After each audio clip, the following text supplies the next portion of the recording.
Disebut dengan pencitraan. Iya, ini sudah kerap kita dengar di masyarakat ini. Ketika dia melakukan sesuatu hal, selalu disampaikan, "Ah, itu pencitraan itu ya." Padahal sesungguhnya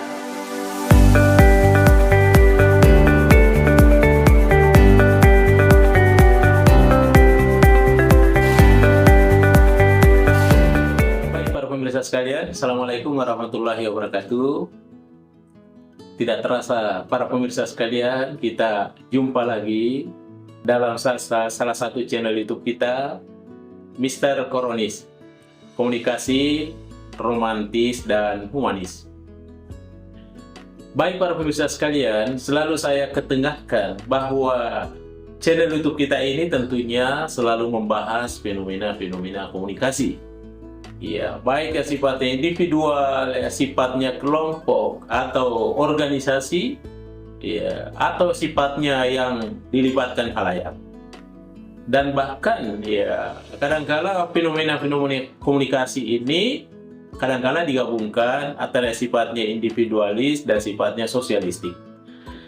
Baik para pemirsa sekalian, pada kesempatan ini ada satu hal yang perlu kita komunikasikan terkait dalam kehidupan sehari-hari, terkait dengan tindakan-tindakan kita, ada yang disebut dengan pencitraan. Iya, ini sudah kerap kita dengar di masyarakat ini. Ketika dia melakukan sesuatu hal, selalu disampaikan, "Ah, itu pencitraan itu ya." Padahal sesungguhnya pencitraan ini bisa bernilai negatif, tapi bisa juga bernilai positif. Ya, sehingga dengan demikian pencitraan ini perlu kita komunikasikan. Baik para pemirsa sekalian, pada kesempatan ini kita akan coba membedah tentang bagaimana komunikasi pencitraan. Tentu kita sudah kerap menonton melalui televisi umpamanya, melalui audio visual tentang komunikasi pencitraan. Ya, kita beri satu contoh ya. Kira-kira ada 7 contoh yang saya akan berikan ya terkait dengan pencitraan ini. Yang pertama, kadang-kala ya ketika kita menonton sebuah iklan, ya ada pencitraan di situ adalah pencitraan perempuan, pencitraan wanita. Wanita itu dicitrakan sebagai makhluk yang halus, ya. Dia makhluk yang lembut, ya. Dia makhluk yang baik tentunya. Walaupun di dalam dunia realitas tentunya ada saja terkesan kadang-kala ya, ini kasus mungkin kadang-kala ada yang sampai tidak sesuai dengan citranya ya, sebagai makhluk yang lemah lembut ya. Iya, taruh umpama ya kasar-kasar sedikit, tapi itu barangkali kasus. Tapi umumnya kalau dia wanita pasti dia lembut ya.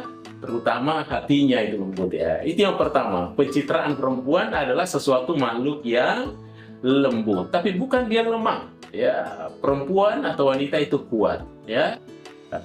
Tetapi dia dicitrakan sebagai makhluk yang lemah lembut. Itu yang pertama. Kemudian, tentu kalau wanita dicitrakan lembut, maka sebaliknya yang kedua itu laki-laki atau pria itu tentunya dicitrakan sebagai sesuatu yang maskulin. Ya, apa itu yang maskulin? Tentunya kalau kita cerita tentang maskulin, tentu kita terkait dengan persoalan stereotip ya. Stereotip itu laki-laki, bagaimana tipe laki-laki itu? Ya, kadang-kala dicitrakan sebagai laki-laki ototnya ya, ototnya besar, kuat dia, ya tentu melebihi kekuatan daripada lawan jenisnya ya, sehingga dicitrakan bahwa laki-laki itu kuat ya, laki-laki itu hebat, laki-laki itu pemberani, dan tentunya dan semacamnya. Itu adalah citra atau pencitraan laki-laki. Walaupun dalam kehidupan sehari-hari tentunya tidak semua laki-laki sehebat itu, tidak semua pria punya otot seperti itu. Tetapi secara generalnya bahwa laki-laki atau pria itu salah satu ciri khasnya adalah tentunya dia harus kuat dan dia harus berani. Itulah pencitraan sebagai maskulin. Itu yang kedua. Kemudian yang ketiga adalah pencitraan secara kemewahan dan eksklusif. Ya, Iya, bagaimana itu pencitraan sebagai kemewahan dan eksklusif? Tentunya ini adalah sesuatu yang didamba-dambakan oleh semua orang. Semua orang itu senang ya mendambakan itu yang namanya mewah, ya, mendambakan itu yang namanya eksklusif. Ya, sehingga kalau kemewahan itu diraih, maka boleh jadi terjadi sebuah kepuasan.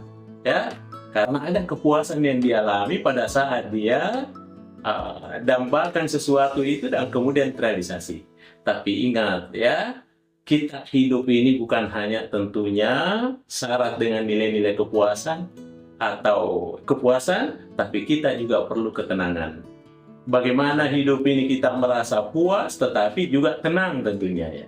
Pertanyaannya, adakah yang merasa dambaannya merasa mencapai titik kepuasan tapi tenang? Tapi tidak tenang? Ya tentunya ada. Iya, dia sudah mencapai semuanya dalam kemewahan sesuai dengan dambaannya, tapi dia masih gelisah-gelisah saja begitu ya. Pertanyaannya, apa yang membuat dia gelisah? Karena dia tidak tenang. Oleh karena itu yang bagus adalah, ya tentu dicitrakan sebagai kemewahan dan eksklusif.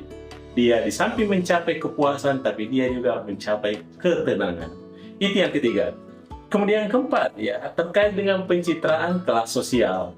Ya, bagaimana itu pencitraan kelas sosial? Tentunya di sini manusia digambarkan sebagai makhluk yang monodualis. Ya, manusia itu dia bisa sebagai makhluk individu dan kemudian manusia juga sebagai makhluk sosial. Kata Aristoteles, manusia itu adalah sun politikun, makhluk bermasyarakat. Jadi seseorang tidak bisa hidup dengan sendirinya, tapi dia perlu bantuan orang lain. Maka manusia itu dia sebagai sosok makhluk yang individualis, tapi dia juga sebagai makhluk sosial. Tidak bisa dipisahkan itu. Itulah pencitraan kelas sosial yang keempat. Kemudian, baik para pemirsa sekalian, yang kelima, ya pencitraan tentang kenikmatan. Ya, selalu kita dinasihati di dalam agama. Bagaimana kita menikmati sesuatu, apa yang sudah diraih, apa yang sudah dicapai, kita harus nikmati. Kenapa? Karena nikmat ini adalah merupakan simbol sosial yang paling tertinggi. Oleh karena itu, ketika kita sudah menikmatinya, maka tentunya diikuti dengan sebuah kesyukuran. Kita bersyukur dapat menikmati dengan baik. Karena ketika kita nikmati dengan baik dan disertai dengan kesyukuran, inilah ujung-ujungnya nanti terjadi sebuah kebahagiaan. Ini pencitraan kenikmatan. Ya.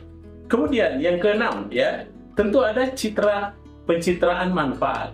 Ya, bagaimana ini manfaat? Ya, sosok idola atau sosok seseorang yang ditokohkan itu, yang merupakan idola adalah tentunya kita berharap dia sebagai sosok yang bisa bermanfaat terhadap sesama. Ya, karena orang yang paling baik itu adalah orang yang senantiasa punya manfaat yang besar, punya manfaat yang banyak terhadap orang lainnya. Maka inilah biasa pencitraannya sebagai sosok atau citra manfaat. Kemudian yang terakhir, para pemirsa sekalian, ya yang ketujuh itu adalah ada yang disebut dengan pencitraan persahabatan. Ya, persahabatan ini para pemirsa sekalian adalah merupakan satu hal yang harus kita miliki, walaupun tentunya kita bukan didasari dengan satu hubungan darah, ya satu hubungan keluarga, tetapi persahabatan itu tetap dijunjung tinggi. Kapan saja dan di mana saja, apakah kita sama-sama suku, ya, apakah kita berbeda keyakinan, berbeda kampung halaman, berbeda warna kulit, rambut boleh beda, warna kulit boleh beda, tetapi kita harus tetap menjunjung tinggi yang namanya persahabatan. So inilah konsekuensi hidup ya. Orang yang paling tentunya hebat juga tentunya adalah orang yang banyak sahabatnya. Ya, jangan sampai membuat satu musuh. Satu musuh itu sudah berat rasanya ya. Tapi semakin perbanyaklah persahabatan, tentunya ini merupakan sebuah citra persahabatan. Tetapi kalau ini kita bisa buat di dalam realitas yang sesungguhnya, maka tentunya ini adalah sesuatu yang baik dan bermanfaat. Baik para pemirsa sekalian, inilah yang saya ketengahkan pada kesempatan ini terkait dengan komunikasi pencitraan. Baik para pemirsa sekalian dimanapun berada, terima kasih atas segala atensinya sudah menonton channel YouTube kita Mr. Korodis, komunikasi romantis dan humanis. Baik para pemirsa sekalian dimanapun berada, terima kasih. Saya mohon diri, Mr. Korodis. Assalamualaikum warahmatullahi wabarakatuh. Jangan lupa